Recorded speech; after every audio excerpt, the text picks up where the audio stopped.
Mahambal mo yung kagina kung medyo confidential ang pag-istoryahan mo sa bisita mo, diri mo ginaplastar. So subong yung istoryahan ta medyo controversial nga mga issues sa imo political life. Gob subong gaan takatatlo ka memorable events gid sa imo nga political life, tapos i-rank mo kung ano gid ang pinakagrabe ang impact sa imo nga pangabuhi. Una, ang Capitol Siege. Ang ikaduwa, ang pagkaperde mo sa eleksyon sa 2010. Kag ang pangatlo, ang ginaatubang mo subong nga mga kaso sa ombudsman.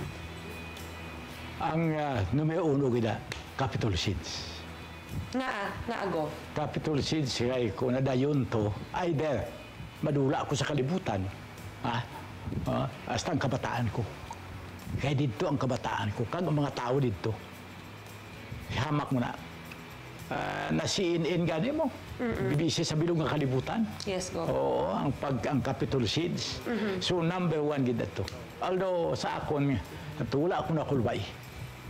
Wala ako nakulbay sa tatlong adlaw. Nakita ko yung tangke, nakita ko ang mga snipers, nakita ko ang 300 ka pulis nga nagalibot sa akin. Ugaling, wala gid ako makulbay.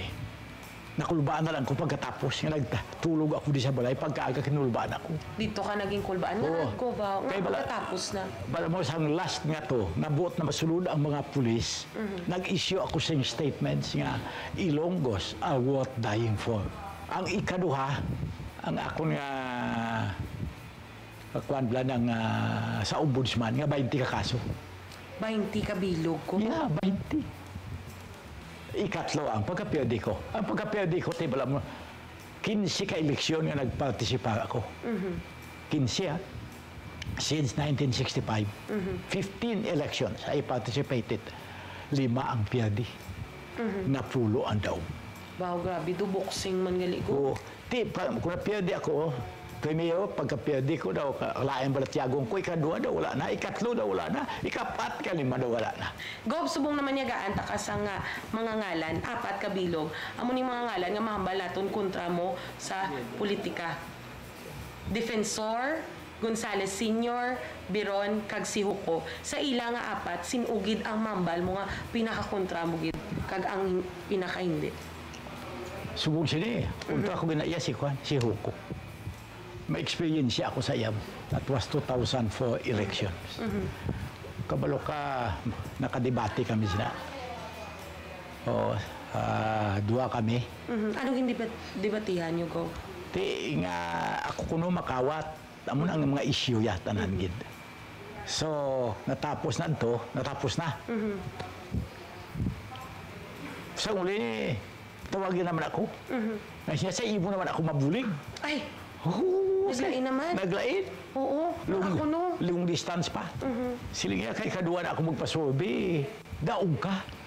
I will not go with the law, sir. Mo naman ang siling niya. So anyway, ang ako na hindi mo siya masaligan. Tanan hindi masaligan. Ikaduha, si Beron. Ay kunta ko sa politika mo. Ikatlo, mo ni si Arthur Defensor. Ikapat, mo ni si Raul. Although, nga premier siya naghatag sang issue sa ako nga the most controversial, ang Capitol Siege. Amo na si Raul Gonzales. But anyway, pagkitain na mga daw ilang maayo lang kami nga duwa. Do civil lang kami. Do civil. So, daw politiko gid bala. Politiko gid. Nga pagtalik na ninyo, muna na ikimo sa likod. Atubang. Atubang ay do okay man. Okay lang. Ako iya bisan 4 kami na sila. Maayo ko sa ila. Bisan anong atake nila, ginabuno ko na sila. So amo nang ako niya politika. Kay siling ko ang away ni hindi personal. Politika lang. Politika lang. Kaya there must be politics. Kay good government is politics. 1 to 10 ko na siya 4. 4? Ano na siyang 4 sa inyo? Bagsak na.